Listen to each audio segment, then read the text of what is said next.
Earlier, in a post on X, I committed on the United Nations World Environment Day to switch to an electric car for cleaner air and to reduce my carbon emissions. With several years of decision making and saving up, I explained the criteria for my selection of an electric vehicle, my shortlist, how I test drove and refined my choice to my final purchase of an electric vehicle. Let's take a look.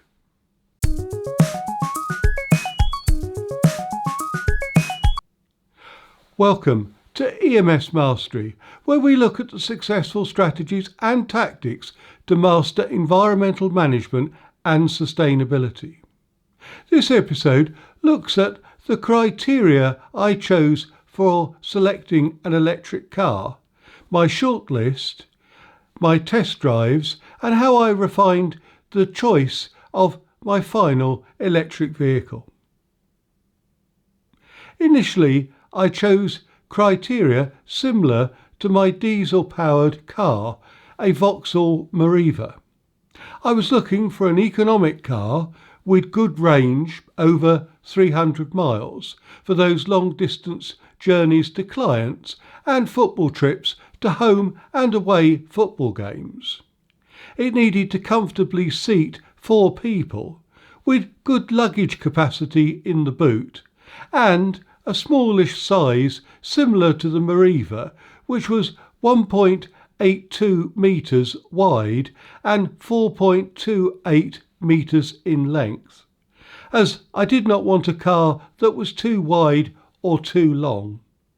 My partner had concerns about a large car and wanted a vehicle that recognised her small size, being smaller than my nearly 6 foot, and she wanted comfortable seating and good front views and general comfort throughout the vehicle. Price was a concern, but as our Mariva cost around $11,000 around 10 years ago, I was unlikely to match that value in the purchase of an electric vehicle, as they are easily above $11,000 and are typically in the range between $30,000 and $60,000, or indeed for our fully comprehensive insurance of the Mariva, which was only £300 per year. So I recognised that I may have to compromise on the purchase price, but wanted to make a commitment to reducing my carbon emissions for my business and personal mileage. So what about the shortlist? At the time, there were a few small but growing choice of electric vehicles in the UK market. There were standout vehicles such as the MG4, which came with good reviews, as it was about the same size as my outgoing Vauxhall Mariva, had a good battery range of about 281 miles, and is comfortable for 4 people. The current price is about $30,000 for a new vehicle and $20,000 second-hand. Other vehicles in contention were the Kia Niro EV, which is a slightly larger car with a range of around about 285 miles and adds a slight touch of extra luxury.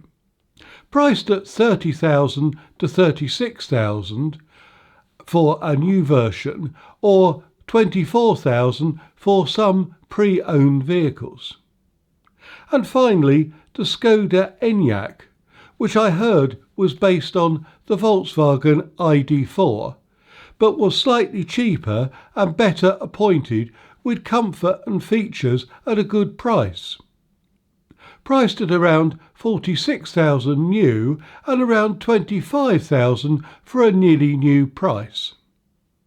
Other cars that I looked at but discounted early on were the electric Mini, with a very limited range of 145 miles, the Nissan Leaf, similarly with 168 mile range, and the Renault Zoe with a healthier 239-mile range. If you're getting value out of this episode, please click on the like button. And if you want to see more environmental and sustainability videos, please subscribe to this YouTube channel. And hit the notification bell to ensure that you don't miss out on our other new videos. So, how did they all compare? First off, all cars have their disadvantages and advantages. Our first test drive was the Skoda Enyaq, which was a great vehicle with a level of comfort unheard of in our Vauxhall Meriva. The ride and performance was great on our first test drive of an electric vehicle. The charging speed of 150 kilowatt hours limited its appeal, as it would take longer to charge the car, but at 30 minutes may have been more in my mind than in the real world. The MG4 was a great little car, with little being positive, with many great technology benefits from a new car, such as having Apple CarPlay and Android Auto and phone charging, as well as a decent battery range, but again limited by its charging speed of 150 kilowatts hours. Our final test drive was the Kia Niro EV, a lovely car with great tech, comfortable ride and upgrade extras such as heads-up displays, individual settings for the seats for each new driver, and charging rates that were similar with the other two cars that I've mentioned in this shortlist of 150 kilowatt hours speed. Overall, the Kia Niro EV was our front runner, even with consideration to selecting a higher trim and accessories to pay extra for a Tier 3 or 4 model. That would be the end of our test drives, except I said before we should make our final decision, we should at least test drive the Tesla range. There were many negatives that swirled round in my mind. Teslas are expensive. Could I afford it? It's a bit like Apple with a design aesthetic that can be a very minimalist design, but could I get used to driving with a large screen and Tesla-specific design considerations? So, in the end, we tried a sit-in test drive of a Model 3, which is a saloon-style car, and a Model Y, which is as a hatchback SUV. We plumped for the final on-the-road test drive of the Model Y because it offered more space in the interior of the car. To be clear, this vehicle is huge, at nearly 2 metres wide, at 1.92 metres, and 4.75 metres long, and in many ways it doesn't meet our selection criteria except for the standard range of 283 miles. Our test drive went very well, but we couldn't get used to driving by the screen, and the Tesla specific controls on the steering wheel were a little bit confusing.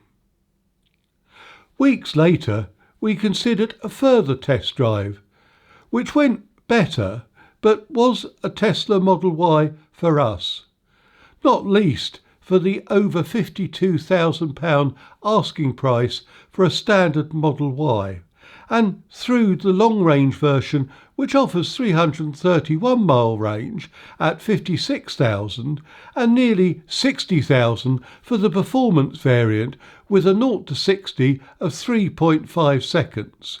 Great for that initial burn-up from the traffic lights on the way to the local supermarket. So, we discounted the MG4 as it was considered too small, even though it met our size criteria, and because of its real-world range and limited charging speed. We shortened the shortlist to the Kia Niro EV, our front-running car, and, strange to tell, the Tesla Model Y, even though it was a latecomer to our EV selection. Here is a good point to finish this episode with a sense of suspense. Which vehicle did I finally choose? The Kia Niro EV or the Tesla Model Y? Catch up on my final decision and the reasons in the accompanying episode here. Further information on all the information presented in this episode is given in the description box below, including a link to the resources on the EMSmastery.com website. If this episode has helped to advance your understanding of the potential options for choosing an electric vehicle, what electric vehicle do you think I chose? Or what electric vehicle would you choose? Please leave a comment in the description box below if this video has helped you. Please subscribe to this YouTube channel and hit the notification bell to ensure that you don't miss out on other episodes on environmental management and sustainability. Until then, thank you for listening. If you enjoyed this video, you can watch other episodes on environmental management and sustainability by clicking on the boxes in the top and bottom right, and to subscribe to this channel, click on the link to the left. Thank you.